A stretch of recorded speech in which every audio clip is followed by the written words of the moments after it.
Hello? Hello po. Hi, good morning. Good morning po. Ayan. Grabe, ang hirap makausap. Parang ang dami nangyari. Ang laki ng problema Sorry ng na, line. What's happening? Bakit? technical difficulty.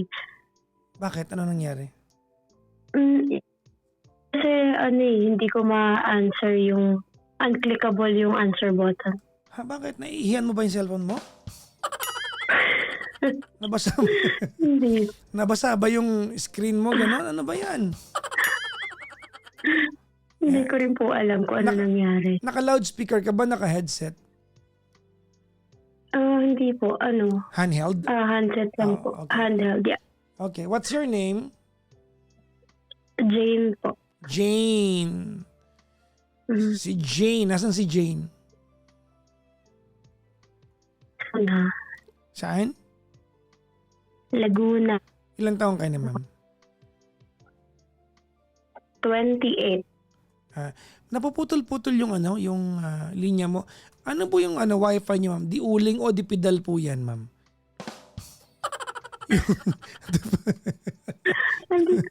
Bakit kaya? Malay namin sa'yo. Ano ba yan, oo? Anak ng pusa, ang hirap, ha? Kaya ang tagal ko, mga kaibigan, kasi Sorry na. ulit-ulit. Anyways, anong ginagawa ni Jane sa buhay? Okay na po ba? Sige na, anong ginagawa ni Jane sa buhay? BPO po. Anak ng pusa, BPO ka? Wala kang matinong internet?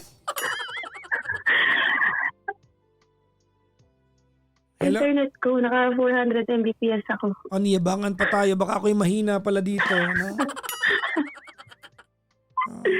Baka ang kausap mo yung future self ko na. Ha? Oo, sobrang lakas ng internet mo. Ha? Anyways. Hindi ko alam ano nangyari. Ewan ko ba sa'yo? Si Jane ay single, may asawa? Married po. Married. Talaga. May anak na kayo? Meron po. Ilan na anak nyo? Kami po ng husband ko, isa. So with that, it implies na may anak siya sa una. Sino? Ikaw o siya? Pareho po kami. So single parents kayo na magkakilala kayo? Yes po. Ilan na anak mo sa una? One po. Siya, ilan anak niya sa una? Dalawa. Dalawa. Ang alam ko. Charis. Ba't may ganun kang ad-lib? Bakit? Wala. Hindi na po yung biruan namin most of the time. Okay. Married na kayo? Opo. Okay. Asan mister mo ngayon? Nandito po sa bahay. Tulog? Hindi po. Nasa ibang room lang. May ginagawa din po. Siya ba pag-uusapan natin? Hindi po. Hindi. Yes, hindi naman po.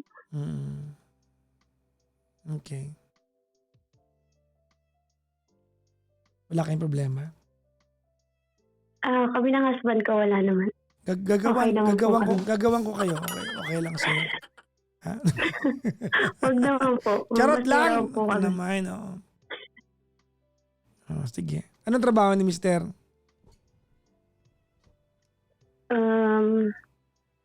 Ano ba? Ano na lang?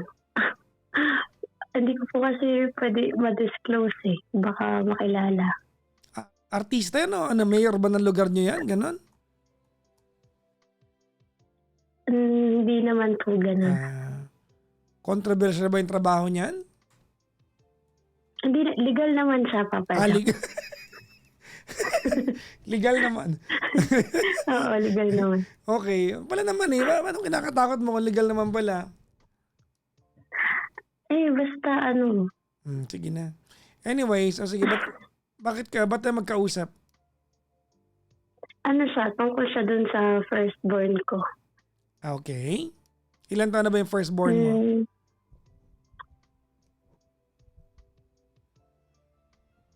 8. 8 taong gulang. Okay. Ano meron sa firstborn mo? Ano kasi, hindi siya sa akin nakatira. And then, Kanino siya nandun talaga siya sa mom ko po. Bakit nandun sa mom mo? For some reason kasi parang hindi pa siya okay sa family ng husband ko. Okay, explain that to me.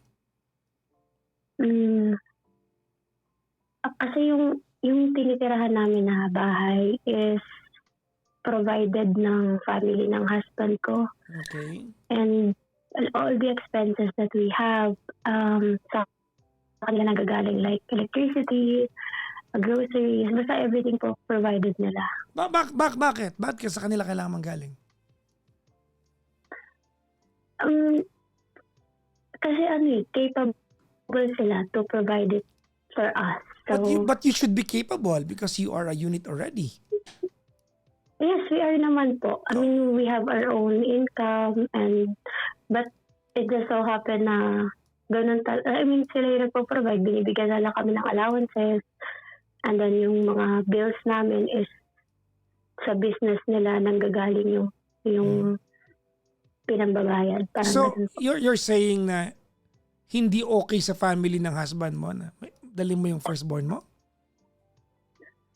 With me, yes po. So you have practically you have practically traded your firstborn to the comforts of life na meron yung hindi naman po sa ganun. Yes, kasi yes, you do. Ang reason po kasi ang reason kasi is if yung firstborn, yung secondborn kasi nung husband ko is hindi rin namin siya kasama. Parang it's pero yung anak ng Hello, husband ko. ma'am, naputol ka po. Naging chorizo ka, putol-putol. Hello. Ano yun, ma'am? Yung reason yung secondborn ng Yung secondborn ng Hello, ma'am, pwede bang pumunta ka muna ng bandang Kabuyaw, ganon, para mas malinaw? Putol-putol po eh. Ano? Ano ma'am? Yung secondborn? Best papa. Wait lang. Wait lang.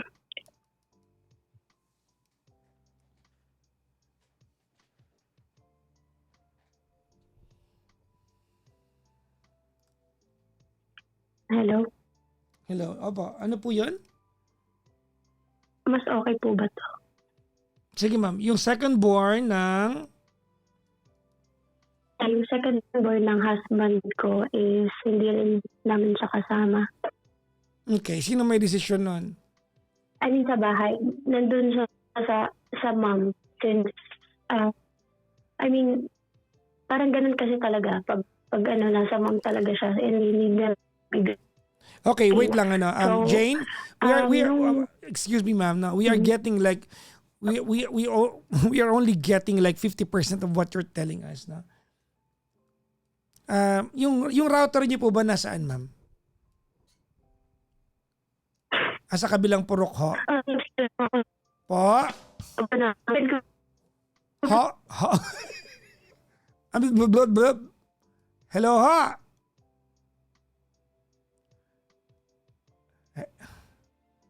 Hello? Hello? Piniyabangan mo pa ako ng Mbps mo, tapos ganito yung signal mo? I'm not sure. Ay, wow. Hindi po alam. Wow, I'm not sure.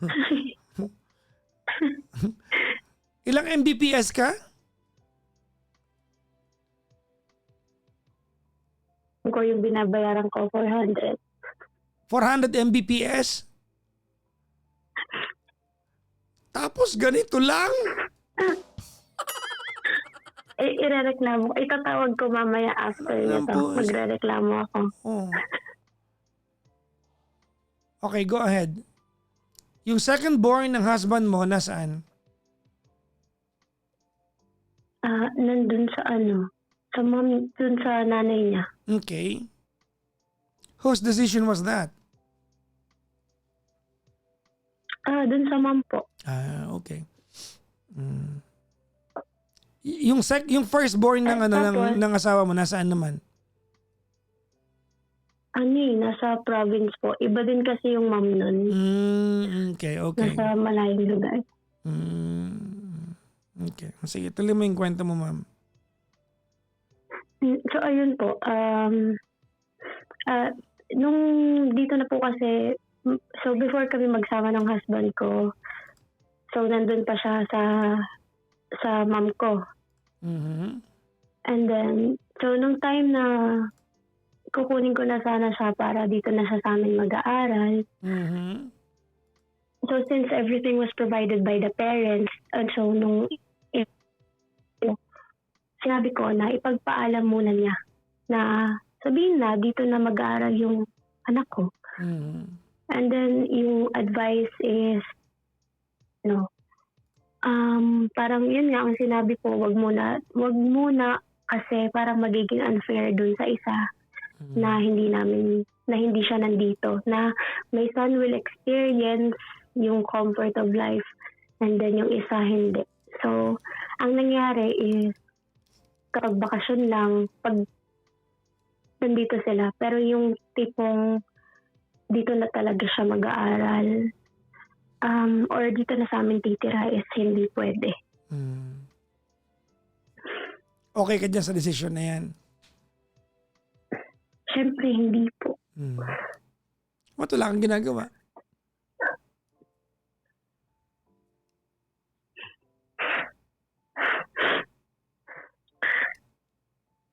Sorry. Ha?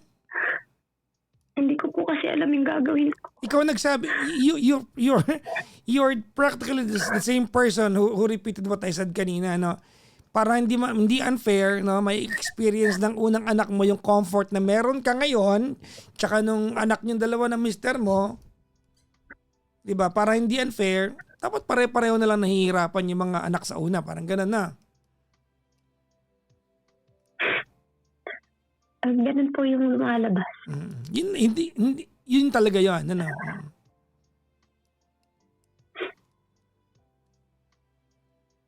Hindi ka naawa sa anak mo, sa firstborn mo?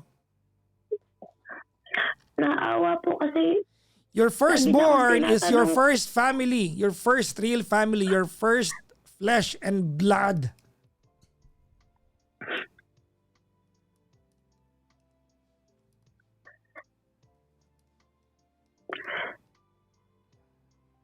Talaga ba? How do you explain this to your Ilang taon yung firstborn mo, ma'am? 8? Opo. How do you explain this to to an 8-year-old kid?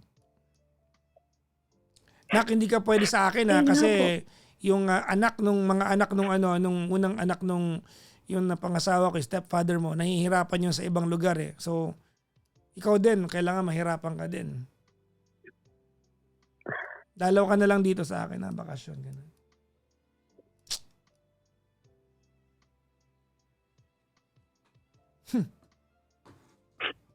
You practically agreed to this.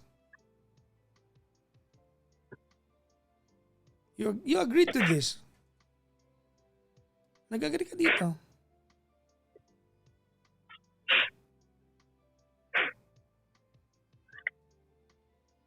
Ha?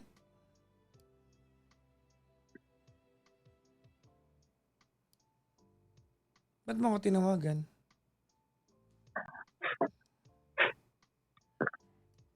Yun po, itatanong ko sana kung anong gagawin ko kasi ako po talaga clueless kung anong pwede kong gawin. Ako may sasabihin ako sa'yo, madali lang to.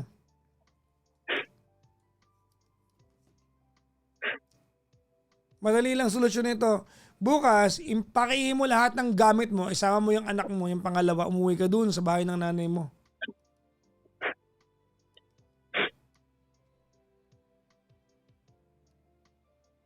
This has to stop. There has to be a time where you draw the line. Your firstborn, papayag kang didiktahan ka ng ibang tao kung paano ka magiging nanay sa unang anak mo? Really?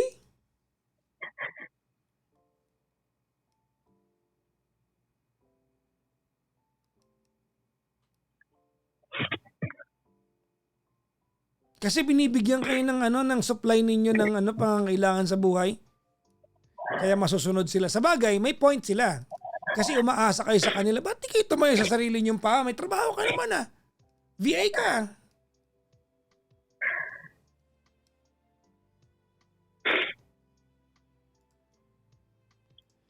Nakakadurog naman ang puso ito. Sa totoo lang. Honestly.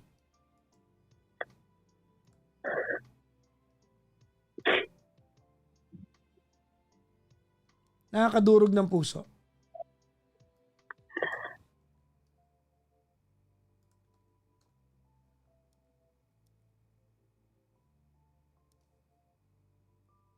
Can you imagine being an 8-year-old kid? Babae, lalaki yung unang anak mo, ma'am? Lalaki po. Can you imagine being an 8-year-old boy? Ilang taon na kayo magkahiwalay ng anak mo? 5. 5 years na kayo magkahiwalay? Opo. Can you imagine being a 3-year-old boy? Longing for the warmth, embrace, and caring of your mom?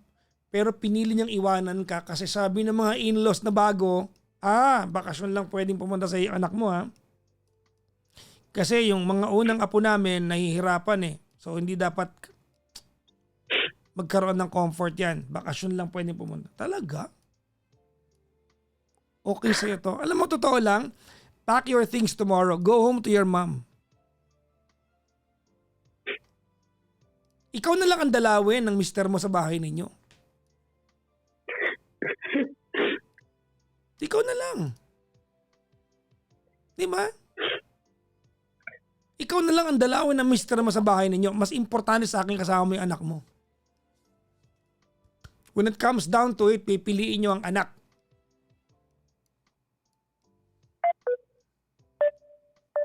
Di ba? 400 Mbps daw, naputol. Hello? Hello. Kaya naman sa 400 Mbps mo, napuputol yung linya mo. Irereklamo ko talaga to, Papa Jack. Ikaw ang rireklamo namin bilang nanay. Please. Okay sa'yo to? Ha?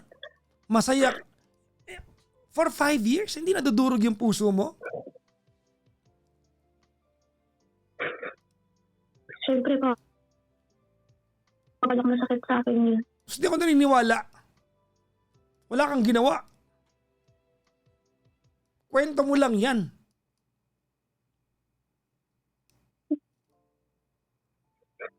Pwede bang... My God, talaga ba?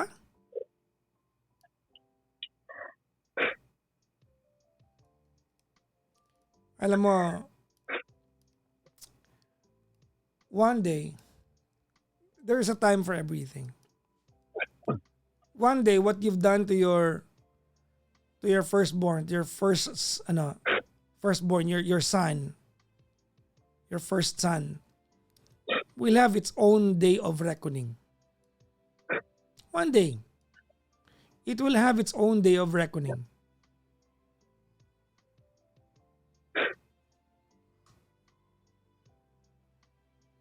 Pack your things. Go to your firstborn. Spend several years to with him apologizing for for how silly your decisions were. This is crazy.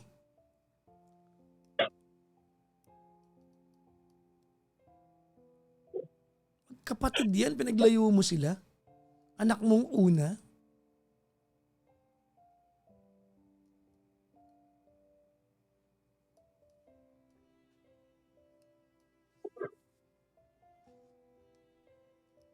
You did not choose your own son. You chose comfort more than anything.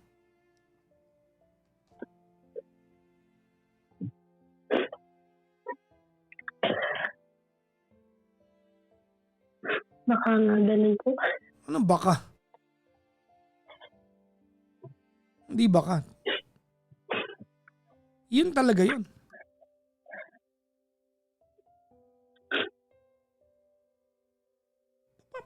naging okay sa'yo to?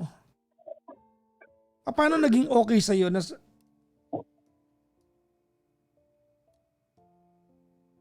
hindi mo pinaglaban? Umpisa pa lang, hindi mo pinaglaban. Hindi, 3 years old yung anak ko eh. Hindi, dun ako. Kung ayaw niyo dito yung anak ko, dun ako sa amin.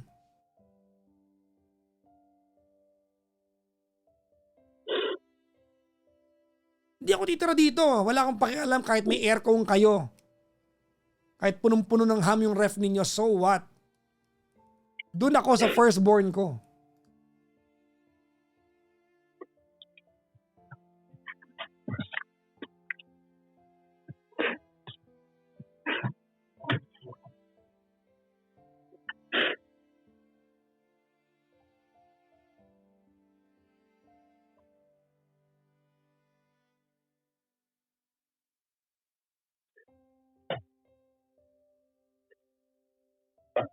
Ang lala nito.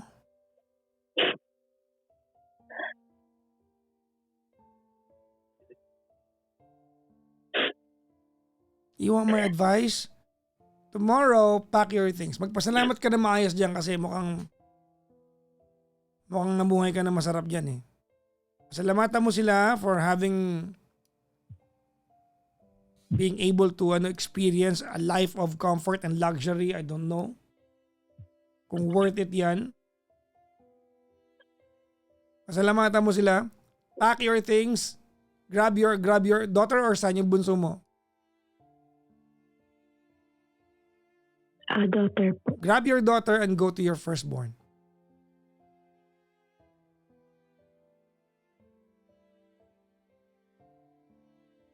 I'm not going to mince my words here. When it comes down to it, choose your son or your daughters.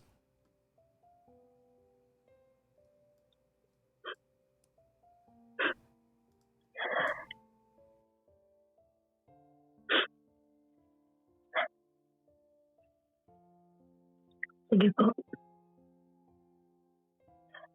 I may not do it like immediately, but I will. Well, that's good enough for me. That's good enough for me.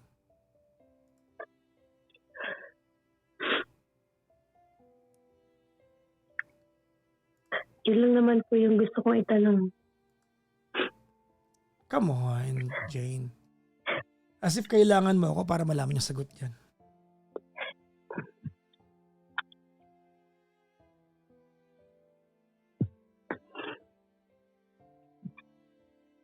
Hindi mo ako kailangan para malaman ang sagot yan.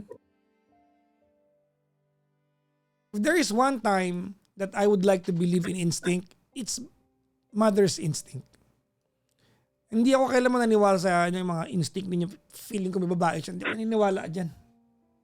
Alam niyo yan. Pero pag mother's instinct, naniniwala ako dyan. Wala kaya nun.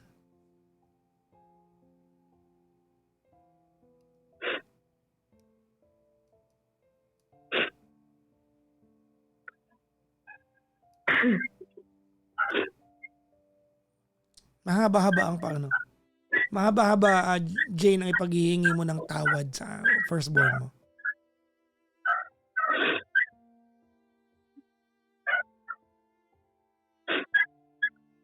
Naawa ko sa anak mo. Ano yung maingay? May dumating pong sasakyan sa labas.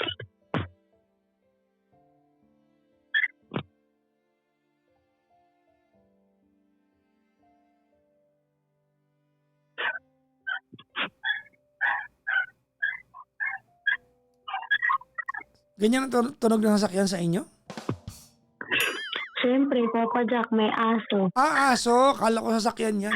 Sabi ko, anong sasakyan yung... Dumating yung sasakyan, nagtahulan yung aso. Anyways, I would love to have an update from you. Sige po. Sana bago magpasukan. Well, let's see. Let us try to see if you are that determined to be finally choose to be a mother to your firstborn. This is so heartbreaking. Ang sakit nito, ate. Alam ko po. You've missed out 5 years of your son's life. Because someone said to you, mga taong walang kinalaman kung paano mo pinagdaan ang maging nanay sa unang beses sa buhay mo. Some people who's got better resources than you told you one day, hindi mo pwede makasama yung firstborn mo.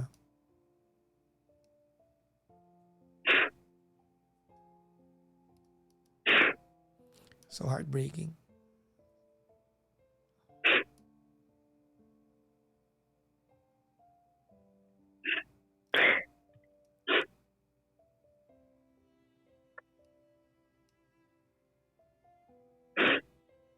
Thank you for having this conversation with me. Thank you din po, Papa Jack. Tawagan mo ako. Alright? Sige po. Updatean mo ako. Bye-bye po. Sige po, Papa Jack. Thank you po.